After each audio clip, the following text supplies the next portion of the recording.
guys, this is Sean. He's the owner of Detroit Style Pizza Company in Detroit. He's also, how's it going, guys? He's the one that popularized Detroit Style Pizza through the whole freaking world.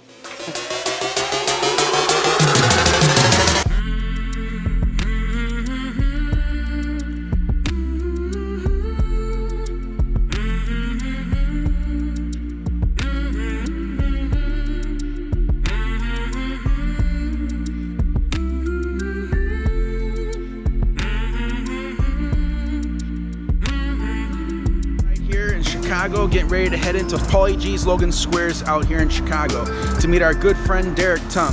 So let's go see what he's got cooking.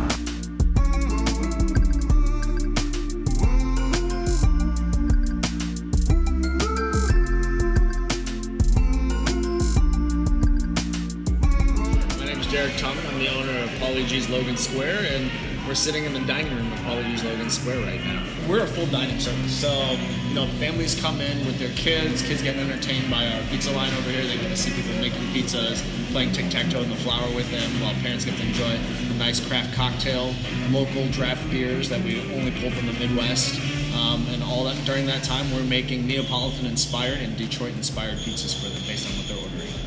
We're about 150 seats. When you walk in, we have some garage doors that we just put in a year ago, and these guys flip up so that we get a nice breath of fresh air during the spring and summer. And then as you walk in on your right, it's a nice long bar. We've got about 12 seats across the bar, as well as a bathtub that's an homage to the original Paulie G's, and that has all our current beers on there. Paulie also has something like that. So it's a local bathtub that we found that we put on, put some glass on to make it pretty. Everything's low light. We do our best with what we can here. The bar has some can lights above it, literal cans, and that's a homage to one of my wife's favorite places. It's called Pizzeria Lola out in Minneapolis. Every year, Daily Meal comes out with the top 100 pizzas of the U.S. And so we decided just to go visit friends, take a weekend off or whatever, and hit up as many of these pizza places as we could, just to learn a little bit more about pizza, be inspired by different styles and different places. So we were passing through Detroit one day on our way back from one of the trips, and Buddy's was on the list. And I had never had it before, so I said, it's on the list. Let's hit it up. Let's cross it off. Let's see what it's all about. So we got it. We picked it up. We went to the car, sat down, and the first bite just blew my mind. It was like this crispy, lacy cheese on the edge, fluffy interior inside, great flavor with tomato sauce on top. I mean, just the textures and flavors alone blew my mind and made me wonder why I hadn't had this all my life as a pizza style. And so I came home, bought like 3 Detroit pans, and just started practicing and making.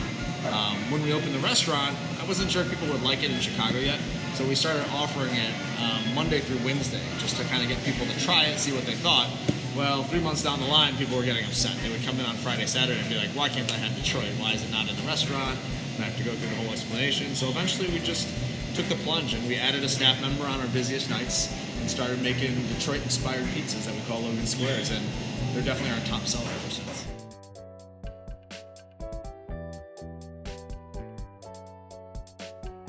The best part is a lot of them get the same reaction that I did when I first had Buddies. They're just like, I can't believe how light this is, the textures, the flavors, all this stuff, and they fall in love with the style.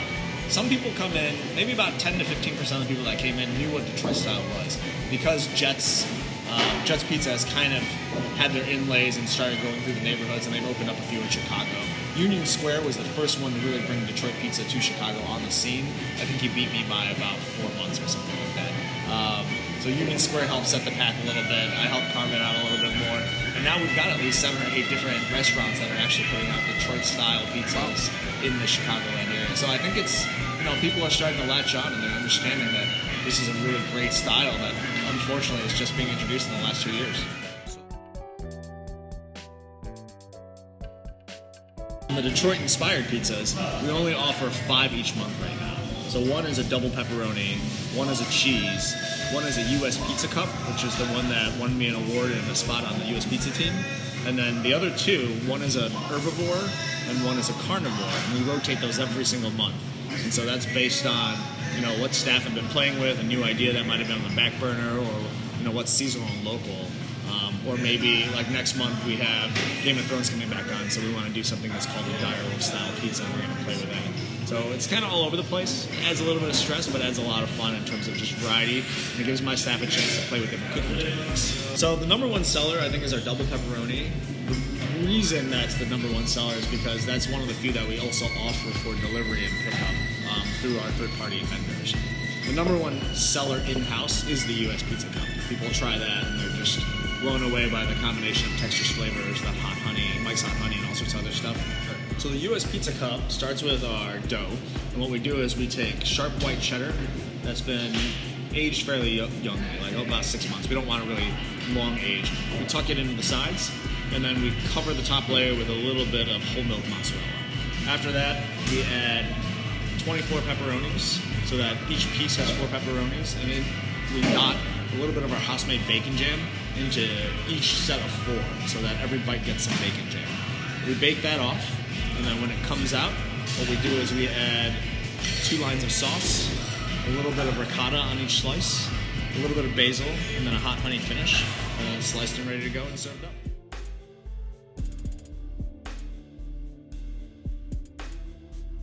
I would like to open up a few more shops. I don't know whether that's all going to be necessarily pizza or if it's going to be a mix of other stuff.